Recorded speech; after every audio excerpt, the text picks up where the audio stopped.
If you're dyslexic, you very likely experience a certain measure of time blindness.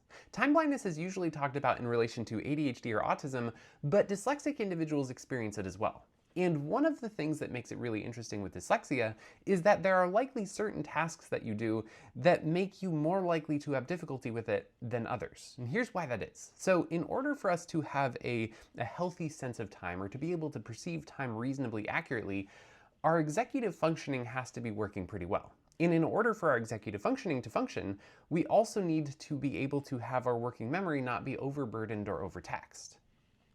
And when you're dyslexic, there are a lot of things that very quickly overtax your working memory. Things like reading, things like processes where you have to remember a bunch of steps, things like just interacting with language in general. They tend to make it so that our working memory gets a little overburdened, which then disrupts our executive functioning, which can make it so that we experience a disruption of our ability to perceive time. That's why when there are certain projects you're working on, you won't even realize, oh, 5 hours have gone by and it felt like 20 minutes. I had no idea so much time had passed.